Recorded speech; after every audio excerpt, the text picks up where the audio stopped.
Nous avons le droit d'accélérer le temps et le devoir de répéter nos convictions pour réaliser cette prouesse. Une marque contrainte à payer pour s'exprimer n'est pas vraiment une marque qui pourrait être qualifiée de marque, encore moins de marque forte.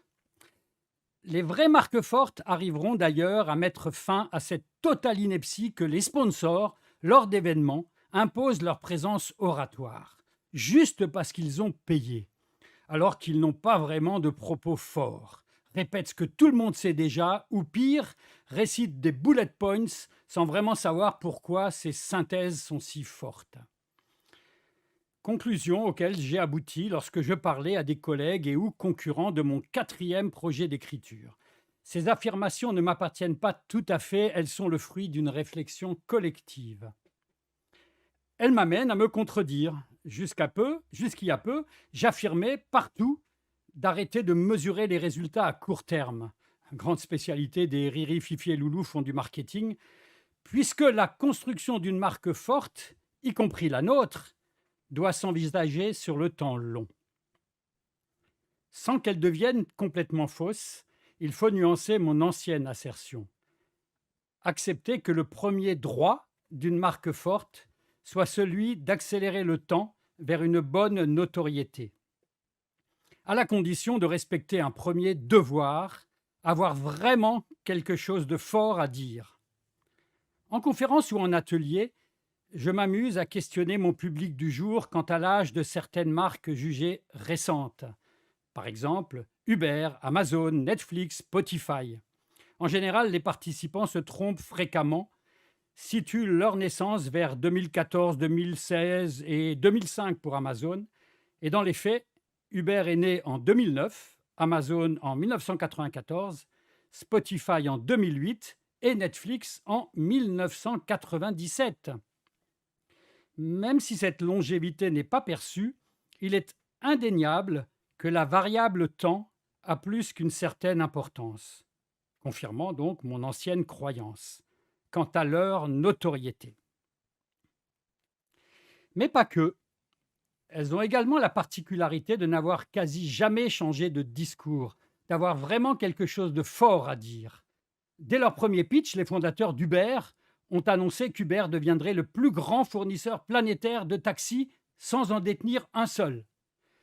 Même si les patrons d'Uber ne sont pas extrêmement connus, leur pitch initial l'est. Si connu et fort que, désormais, on parle d'une certaine ubérisation de pans entiers de notre économie. Rappelons également que les fondateurs d'Uber ont réussi ensuite à décliner leur plateforme de mobilité, taxi, dans un autre secteur, devenant les premiers fournisseurs de plats à domicile sans posséder un seul resto ou même une seule poêle. Rappelons-nous que 2009, c'était hier. Du coup, une marque qui n'est pas si vieille que ça. La promesse initiale des fondateurs, son exécution parfaite, l'ont transformée en marque puissante, en phare, en référent absolu de la mobilité des personnes et des biens, en l'occurrence en marque totem de l'ubérisation. L'élément déclencheur pour l'accès à sa future notoriété fut en premier lieu d'avoir vraiment quelque chose à dire, ensuite d'être aligné à la chose dite. Autre exemple, même s'il n'y a pas de baseline ni de slogan, une partie du logo d'Amazon, la flèche courbée qui souligne son nom en forme de smiley, confirme sa raison d'être, livrer d'un point A vers le point B, vite et avec le sourire. Preuve que la marque Amazon a une baseline. Depuis 1994, elle l'a constamment répétée sans jamais dévier d'un millimètre. Le tout en améliorant sans cesse l'exécution de cette promesse. Aucun d'entre nous ne peut imaginer un emballage en carton sans la présence du logo Amazon. C'est une marque intrinsèquement hyper exposée à nos rétines, sans, important, avoir acheté quantité d'espace publicitaire. Amazon est par ailleurs une marque qui a bénéficié du support inconditionnel d'une marque totem humaine, en l'occurrence celle de son patron historique Jeff Bezos, qui, à l'instar des patrons d'Uber, n'a jamais changé de discours. devenir l'incontournable mondial de la distribution. Bezos a, depuis l'émergence de son entreprise, quelque chose à dire, ainsi que le talent de le décliner de plein de façons différentes. Résultat, il a transformé sa marque Amazon en marque totem, c'est-à-dire en phare, en référent absolu de la grande distribution. Michel-Édouard Leclerc, Mel, autre marque totem de la distribution dont la marque éponyme pourrait être rachetée à terme par l'ogre Amazon, le reconnaît. Dans la réalité des choses, les marques Amazon et Uber paraissent toujours si jeunes car elles n'ont jamais modifié leur baseline et ou slogan et ou raison d'être, faisant aussi bien que la marque Nike, l'équipementier sportif, qui avec sa baseline Just Do It est restée éternellement jeune, même si elle dépasse les 50 ans d'âge. L'éternel bain de jouvence pour les marques ne serait-il pas d'avoir vraiment quelque chose à dire, de répéter sans cesse leurs différentes convictions, croyances, désirs depuis le début de leur existence? Objectif atteint par leur raison d'être et ou leur slogan et ou leur logo et ou par le biais de marques totem humaines qui se mettent à leur service pour l'exposer fréquemment. À l'instar, en son temps, de Steve Jobs pour Apple, de Bezos pour Amazon, de Mel pour Leclerc, de Musk pour Tesla et SpaceX. Se poser la question, c'est y répondre. Ou disons, pour parler comme une étoile filante du personal branding, la question elle est vite répondue. D'autant plus vrai que nous vivons dans un monde qui s'accélère. Nos enfants ne le sont plus longtemps. Ils mutent vite en adolescents, pour une durée également très limitée. Certains d'entre eux deviennent patrons à l'âge de 20 ans. Leur force, détecter les bons codes, les appliquer. Ils se fichent de savoir pourquoi ça marche ou pas, prennent toujours ce qui fonctionne. Ils ne se crêpent pas le chignon quand il s'agit de décider. Élevés par les jeux de vidéo et dans les réseaux sociaux, ils n'ont fait que ça. Choisir vite, faire confiance à leur intuition ou aux phrases fortes d'influenceurs ou de marques influentes. En même temps, ils sont loin d'être naïfs. Ils ont compris que ceux qui n'ont rien à dire sont obligés de s'acheter du temps de parole. Encore une fois, ils connaissent les codes et payer pour s'exposer, pour parler est l'un d'entre eux. Le début de preuve qu'une marque n'a pas grand-chose à dire. Face à un achat stratégique et ou qui leur fait peur et ou faire preuve de fidélité et ou devenir des ambassadeurs tellement ils sont fans, ils se contenteront moins de rester à la surface des choses, ils vont creuser, vérifier si la marque est bel et bien ce qu'elle prétend être. Du coup, non seulement il faudra qu'elle ait quelque chose à dire, mais surtout qu'elle soit alignée à ce qu'elle raconte. Les jeunes, et de même les réseaux sociaux, sont en train d'imposer un nouveau paradigme. C'est indéniable. Le temps peut consolider une marque, mais c'est surtout le fait d'avoir vraiment quelque chose à dire et d'être aligné à ce propos qui va créer l'écart. Raison pour laquelle certaines anciennes marques leur parlent toujours, comme Apple, Amazon, Nike ou IBM. Idem pour certaines nouvelles comme Tesla ou Rock, qui certes payent fréquemment pour s'exprimer, toutefois beaucoup moins que d'autres. Leurs différentes audiences estiment que leurs paroles sont d'or, ou plutôt parce que des marques totem humaines, Elon Musk, Rock Wang, les défendent becs et ongles. Elon et Rock sont, par les jeunes, presque considérés comme des divinités ou au minimum des marques totem, c'est-à-dire des phares ou encore mieux des référents de leur secteur d'activité. Greta Thunberg est la parfaite illustration de ce nouveau paradigme. Jamais elle ne paie pour s'exprimer. Pourtant, elle prend la parole partout où elle se doit d'être. En à peine 5 ans, elle est devenue une marque qui a dépassé la notoriété de Greenpeace, pourtant cinquantenaire, ayant aussi des choses à dire, cependant sans réel porte-parole. Même si de temps à autre, certaines célébrités ont aidé Greenpeace dans son développement communicationnel. Néanmoins, sans jamais devenir des profils iconiques de la cause comme l'est devenue Greta Thunberg. Du coup, avoir quelque chose à dire, ainsi qu'être aligné à la chose dite, accélère l'accès à la notoriété qui reste l'un des objectifs majeurs de l'ensemble des marketing managers. Il n'y a pas selfie, il n'y a pas photo.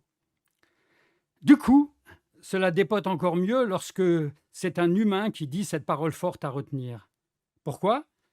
Le succès des réseaux sociaux, rappelons-le, est principalement dû à la réalité que c'est un monde human to human. Qui a envie de faire un chat avec la marque Mercedes? En revanche, beaucoup d'entre nous rêvent de le faire avec Musk, CEO et fondateur de Tesla. Il n'y a pas photo, il n'y a pas selfie. L'ensemble de ces éléments confirme que personnifier une marque et ou une cause par l'intermédiaire d'une personne réelle accélère le temps pour accéder à une bonne notoriété, jusqu'à parfois la rendre immortelle. Enfin, pour autant que le discours ne change pas trop, avec le paradoxe que le laïus doit être déclinable de multiples façons, ce qui peut se résoudre par un vrai travail en équipe. Conseil. Ce n'est pas tout d'avoir une personnalité qui passe bien ou qui est charismatique. Encore faut-il l'aider à construire la trame de ses discours. Plus encore, les illustrer avec des visuels forts et créatifs, comme celui-ci d'ailleurs. Réussir dans le digital est souvent la bataille d'un homme seul, bataille qui ne se gagne jamais seul. Steve Jobs, Mark Zuckerberg, etc. Signé James Border. Bon, raison pour laquelle, à la fin de chacun des chapitres relatifs aux droits et devoirs du personal branding, je vous suggérerai de prendre mot avec des personnes qui sont parfois déjà des marques totems, des référents absolus dans leur secteur d'activité, qui pourront vous aider à atteindre vos objectifs et ambitions. Seront cités dans leur ordre d'apparition Katia Blanc, Antoine Jambard, Mathieu Valin, Benjamin Tardif, Patrice Lobinia, Sophie Barthélémy, Gabriel Dabischwebel, Alain Guité, Jean-François Messier, Yann Gourvenec, Loïc Simon, Pierre Mercier. Autant de profils qui, selon moi, sont à consulter si vous décidiez d'entamer une démarche personal branding. La plupart ne se lassera jamais de vous répéter que cela passe presque toujours par l'étape écriture de vos arguments et ou de vos convictions afin d'améliorer le potentiel oratoire de vos futures marques totems. Le tout se réalisant très fréquemment en mode collectif. L'expression many to many, qui commence à émerger dans le vocabulaire des marketeurs, le résume au mieux. Le second many concrétisant le désir des clients de se renseigner auprès de ses pairs et ou de sa communauté avant d'acheter. Le premier many dévoilant la réalité. Une marque totem, même si elle semble esselée on stage, ne l'est jamais. À retenir, nous avons le droit d'accélérer le temps et le devoir de répéter sans cesse nos convictions, c'est-à-dire d'avoir le devoir de mettre une partie des ressources marketing au service des personnalités qui ont les capacités de devenir des marques totems.